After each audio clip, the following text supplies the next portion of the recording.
Bueno, ahí estamos, Julio. La primera pregunta que te quería hacer para empezar a hablar antes de meternos en el siglo XIX, en la historia argentina, es, sé que has conocido, has tratado mucho a Abelardo Ramos. Ujú. ¿Cómo, sé que es un personaje inabarcable, es gigantesco, pero qué se puede decir, digamos, para, como resumen del personaje, si tenemos que hacer un identikit de Abelardo Ramos? Bueno, bueno, para mí, personalmente, para mí, Jorge Abelardo Ramos ha sido mi gran maestro. Es decir, el hombre que me enseñó no solamente la historia argentina y le dio un sentido a la historia argentina en mi cabeza, ordenó mi cabeza en un sentido historicista, sino que además me enseñó a conocer el país, a entender la Argentina. Y por otro lado, a una idea de la labor política, de la acción política, de la militancia política, que todas estas cosas me han acompañado toda la vida. Para mí, Jorge Abelardo Ramos, Jorge Enea Spilimbergo y Alberto Metol Ferré son lo que podría decir mis maestros. Son las personas a las que les debo una visión del mundo. Ya saliendo de lo personal a lo más general, yo creo que Ramos fue uno de los más grandes intelectuales de la segunda mitad del siglo XX en la Argentina, que logró explicar el peronismo para hasta los propios peronistas. Le encontró la clave de interpretación, a mi modo de ver, de ese movimiento, de esa corriente política tan extraña para el resto de la humanidad y tan familiar para los argentinos. Yo me he pasado la vida explicando el peronismo en otros países, porque es algo que no se termina de entender. Y me he pasado la vida explicando el peronismo en la Argentina. Y creo que Ramos encontró las claves exactas de interpretación este, del, del, del peronismo desde una perspectiva no es exactamente peronista. Es decir, él en realidad nunca lo fue en un sentido, digamos, de afiliación política. Es más, cuando decidió o decidieron afiliarse al PJ, Jorge Abelardo Ramos murió antes, o sea, ni siquiera llegó a afiliarse. Este, pero yo creo que ha jugado ese papel y ha logrado, a mi modo de ver, interpretar y encontrar una interpretación del peronismo y de la historia argentina que la historia académica y que el revisionismo nacionalista no había logrado encontrar. Y a su vez suma a este sistema de pensamiento su extraordinaria visión acerca de la unidad latinoamericana. Es como pocos pensadores políticos argentinos, él logró desarrollar una teoría, una idea de de la ineluctable necesidad de integrar al conjunto de los países que forman América Latina para poder sobrevivir, existir y actuar en el mundo contemporáneo y futuro.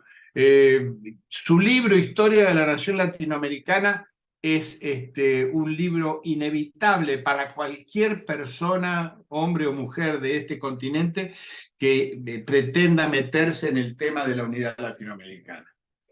Eso más o menos fue Jorge Abelardo Ramos, además de su fresca visión del marxismo, su capacidad para adaptar y incorporar ideas universales desde una perspectiva desde una perspectiva propia, desde una perspectiva local. En eso creo que fue admirable. En el caso de, cuando vos nombrás el revisionismo nacionalista, digamos, el que estaba ciertamente medio anquilosado, digamos, en la década del 30, muchos revisionistas era mejor perderlo que encontrarlo, si le asusta, bueno, los Palacios, y que algo Pepe Rosa algo tomó de eso. Digamos que Abelardo Ramos le da mejor prosa, me parece que lo vuelve más ordenado, ¿no? Sí, y lo independiza de esa visión arcaizante que tenía el nacionalismo de los años 30. Que digamos, ahí aparece otra figura que también ha tenido en mi visión del mundo un papel fundamental, que es Jauretche. Jauretche decía que los nacionalistas veían en la patria la tumba de sus padres y que en realidad la patria es la cuna de los hijos. Es decir, ese nacionalismo miraba para atrás de una manera un tanto arcaizante, ponía en los años del rosismo una especie de idilio perdido, de paraíso perdido que había que recuperar, y, y digamos, el nacionalismo y el revisionismo de la izquierda nacional de Jorge Abelardo Ramos, más bien proyecta eso hacia el futuro, ¿verdad? A esto me refiero en la crítica desde una perspectiva intelectual, digamos, en la crítica del nacionalismo, del revisionismo nacionalista de los años 30. Eran grandes escritores, digamos, generaron una corriente de pensamiento muy importante, introdujeron una cuña en esa especie de bloque monolítico que era la historia oficial. Esto es evidente en el nacionalismo de aquellos años, en los revisionistas. Pero también es evidente que el sistema de ideas que jugaba alrededor de ellos estaba más vinculado al pasado que a una proyección de futuro. Digamos que la historia de aquel momento había avanzado muy poco, todavía se seguía dando Vicente Fidel López en los años 20. Sí, no, es que el país había avanzado muy poco. Recién en realidad, a mi modo de ver, solamente la aparición del industrialismo, de la industria moderna, de la clase trabajadora moderna, es la que permite la generación y la producción de una visión del mundo superadora de ese arcaísmo nacionalista de los años 30. Hay otro que no es tan conocido que es López Cañas, ¿no? López Cañas, hay varios escritores, pero digamos, por otra parte, la otra cuestión es esta. Ese nacionalismo venía o tenía una concepción política, eh, digamos, no popular, no basada en la soberanía popular y en la volonté general de la Revolución Francesa. Más bien eran anti Revolución Francesa y más bien influidos por un catolicismo también muy arcaizante de la época, ¿no es cierto? Todo eso lo superó, sinceramente, el gran movimiento nacional que surge a partir del 17 de octubre de 1945. En el caso, digamos, de Abelardo Ramos, su cercanía con el peronismo, el primer peronismo inaugural, es más distante. Es Él ya se, intelectual, es intelectual. En un primer momento, digamos, vamos a entendernos, en el año 1945, la mayoría de los intelectuales eran opositores. por eso, en el año 1945, el conjunto del pensamiento de izquierda, la totalidad del pensamiento de izquierda de la Argentina era antiperonista y veía en el peronismo la reencarnación o la sobrevivencia del fascismo de Mussolini y Hitler de la Segunda Guerra Mundial. El conjunto de la izquierda veía eso. Solo un pequeño grupo que integraba a Jorge Abelardo Ramos encontró en el peronismo y en el 17 de octubre la expresión de un movimiento nacional, por un lado, que tenía como objetivo la industrialización del país y la generación de un país moderno capitalista. Por lo tanto, con una fuerte clase trabajadora y con un Estado fuerte que reemplazaba la debilidad orgánica de la burguesía argentina. Esas ideas básicas, así como las digo, son pergeñadas por un pequeñísimo grupo de militantes de origen trotskista, por otra parte, como eran Narvaja, Jorge Abelardo Ramos, bueno, Enrique Rivera, etcétera, y que reivindican de esa manera y desde esa perspectiva el peronismo y todo lo que se produce en la Argentina a partir del 17 de octubre de 1945. Eran una excepción. Por eso su acercamiento es un acercamiento básicamente intelectual, desde una hermenéutica, desde una interpretación de lo que estaba pasando. Recién, digamos, en la segunda presidencia de Perón, Jorge Abelardo Ramos comienza a escribir en el diario Democracia con el seudónimo de Víctor Almagro y de alguna manera se vincula, pero es una vinculación, insisto, también de orden intelectual. Recién en la década del 60 va a haber un acercamiento y un contacto personal entre Jorge Abelardo Ramos y Juan Domingo Perón en un viaje que hace Ramos a Europa y lo visita a Perón en Madrid. Pero hasta esos años, hasta los años 60, no había habido ese acercamiento.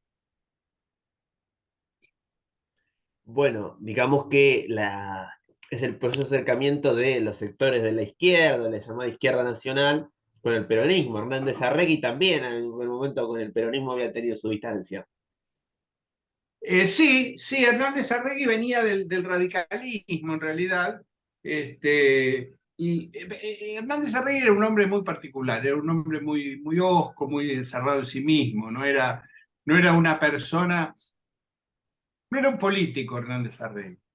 Era un intelectual, un historiador, un intelectual, un pensador de gran profundidad y de gran riqueza, pero no era un político. No estaba tocado por la varita de la política.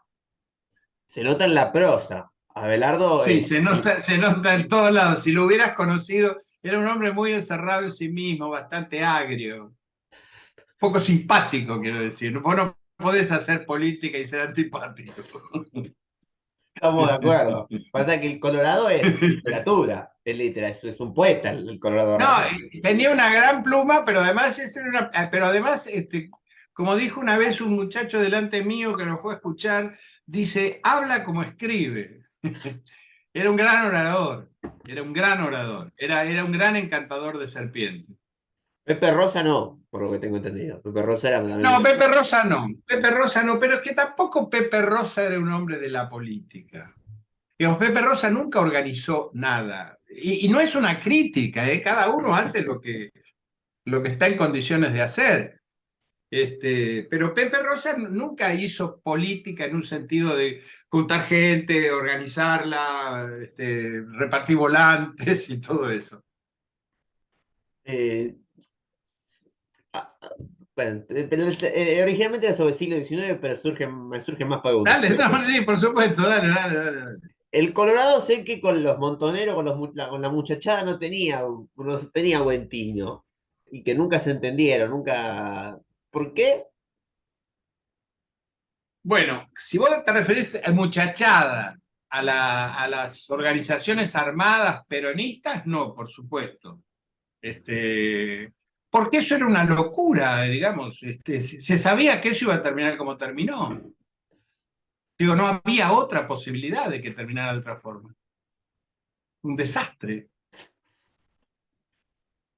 Claro, es decir, toda la idea de la lucha armada derivada de la Revolución Cubana, era una verdadera locura, era un delirio juvenil. En ese sentido, yo diría que Jorge Abelardo Ramos le salvó la vida a muchísimos jóvenes, impidiendo, como yo, que impidiendo digamos, por sus argumentaciones, impidiendo que terminara tirándole tiros a un policía y muriendo en eso, en acciones absolutamente inútiles. Está bien, sí, es verdad, es verdad. No, no, no, acá todavía falta por hacer la gran crítica a lo que fue eso, que fue un verdadero delirio, una locura. Además, digamos, estábamos formados en la tradición del marxismo-leninismo, que aborrecía de las acciones violentas individuales. Me están tocando el timbre. Ahí está. Aguantame un minutito. Dale, dale. Aguantame. Ahí está. Bueno, antes de pasar a la década del 80, es muy divertida, muy, muy interesante por el nivel que tiene, la controversia que tiene con Misiones Peña, Abelardo Ramos. Y sí, es una de las grandes controversias de la época. Ah, bueno, los bardeos que se tiran con una altura. Sí, bueno, así se discutía en esa época, digamos, eso se ha perdido ese estilo de discusión bastante, pero así se discutía, o sea, así se discutía en esa época. Este, Eran discusiones literarias que se hacían por escrito, y que se esperaba la contestación del otro para ver qué le decía, etcétera, pero sí, sí, eran muy, muy divertidas. Y esa discusión tiene que ver un poco con la concepción central de Ramos acerca del papel de la izquierda en un país semicolonial.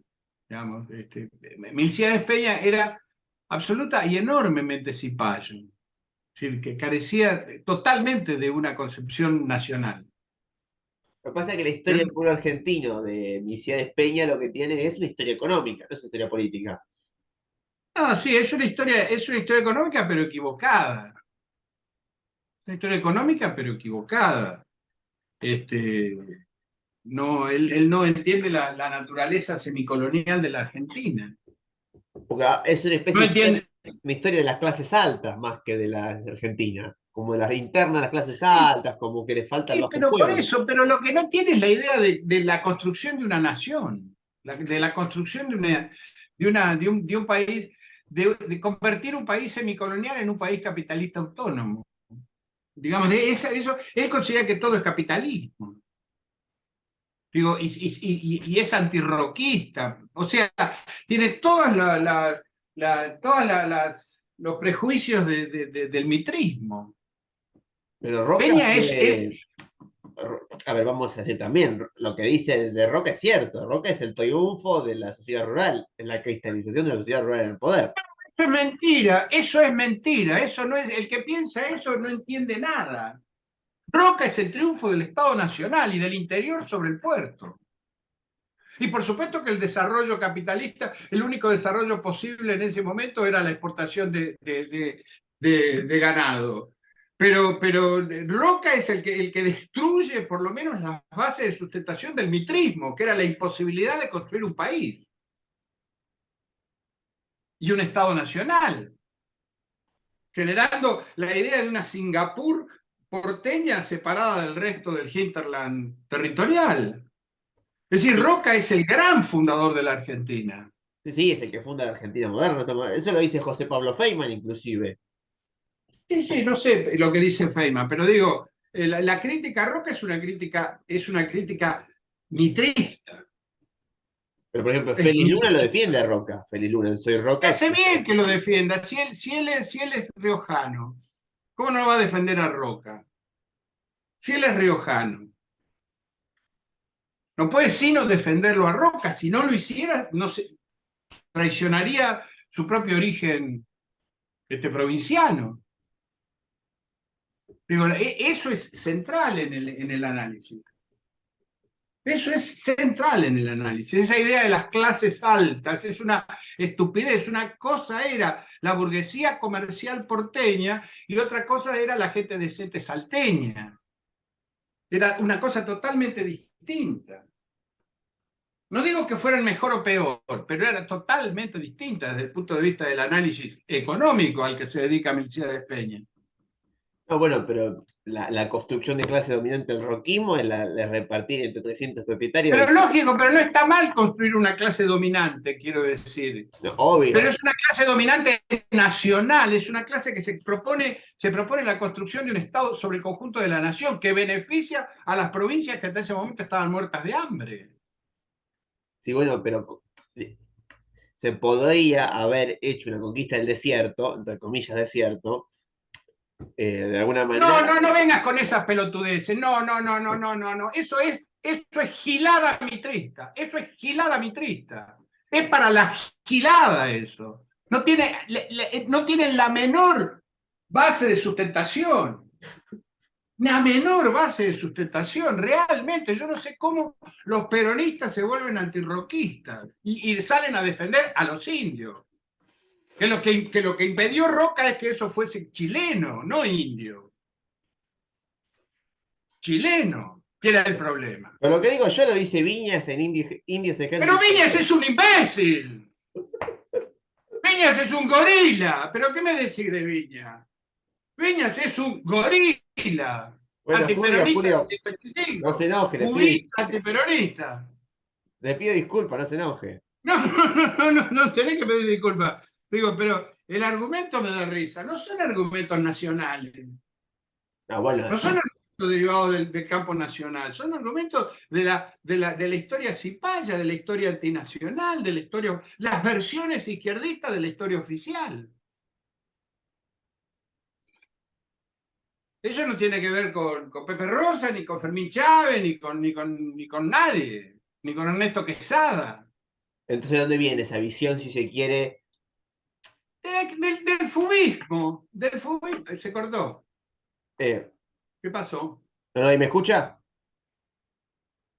Se cortó. Ah, Hola, ¿me escucha Julio? ¿Ahí? hola, hola. Hola. Ahí se congeló la imagen. A ver, pará. Se cortó. Ahí está, ¿me escucha de nuevo? Ahí estamos. ¿De dónde viene eso? Eso viene primero viene del fubismo, de la fuba antiperonista de los años 50. Y la toma de ese sector de la Universidad de Buenos Aires, después del 55. Pero Sino Germani, toda la ocupación que hace Dardo Cunio, la ocupación que hace la intelectualidad fubista, frondicista de izquierda, que después se pelea con Frondizi de la Universidad Nacional de Buenos Aires. Y ahí viene David Viña, su hermano, ¿cómo se llamaba el hermano? Ismael Viña. justo estoy leyendo, mire. Era Ismael Viña, dicho sea de paso, es el lugar donde militaba Sebrelli. Esto estoy leyendo ahora. Está leyendo, es una linda novela, pero es una visión errónea. Pero no Es una visión lo. errónea. Pero justamente sobre David Viñas, ya que lo nombró, yo No, leí. vos lo nombraste. Ah, Yo no vale, lo yo lo nombré. nombré. Tiene razón, tiene razón. Pero era un pensador, era un Y tipo. bueno, está bien, todos eran pensadores. Digo, pero los pensadores piensan mal o piensan bien. El hecho de ser pensador no alcanza. Pero no te parece que Viñas era un tipo. Pero nada, ¿no te gusta nada de Viñas? No me resulta un tipo significativo. Digo, ¿alguna vez votó al peronismo, por ejemplo? No, No, pero nunca. O sea, votó Literatura y siempre en realidad contra del política no es un peronismo. mal libro. ¿Eh? Literatura y realidad ¿Cuál? política es interesante. Cuando habla de literatura y la política, o sea, tiene una agudeza Pero te das interesante. cuenta, pero te das cuenta que todo eso es un mundo, es una especie de Olimpo separado de la realidad política argentina. En un tipo Obvio. que. Pero eso, ¿cuál es entonces? ¿Para qué sirve? No, bueno, pero es un análisis interesante, eso estoy diciendo.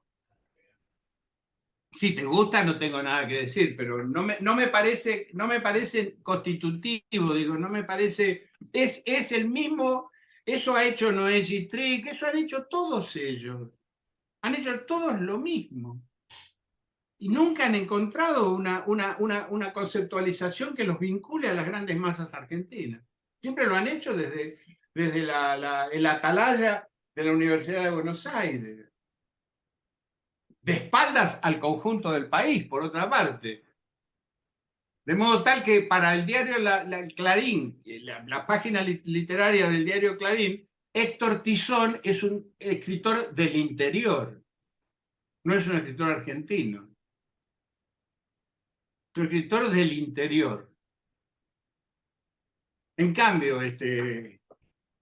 Blaisten es un escritor, porque es de acá, Eduardo Blafstein. sin adjetivo.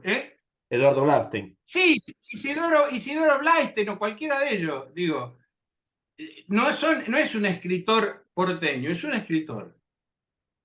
Héctor Tizón, que es un extraordinario escritor jujeño, es un escritor del interior. Y ahí te bajo el precio.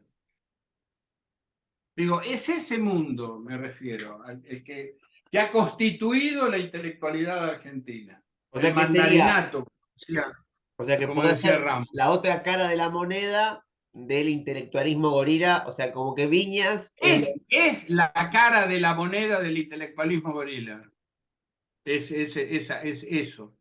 o sea que Viñas sería la versión dark de Bioy Casares, digamos, en pensamiento Sí, político. tal cual, exactamente, pero vos lo has dicho mejor que yo. Mira. Sí, es así. Y eso es lo que caracteriza al predominio cultural oligárquico, que tiene un juego de pinzas, dos alas. Tiene Bioy Casares para la gilada que se considera fina, y lo tiene a David Viñas y a esa gente para la gilada que se considera revolucionaria. Pero ese es el destino. ¿Saben quién ejemplifica de modo paradigmático eso? Sebrelli. Sebrelli. Sebrelli era compañero del grupo Contorno de David Viñas y de Ismael Viñas. Y termina donde termina, dándole clases a Mirta Legrand en Punta del Este.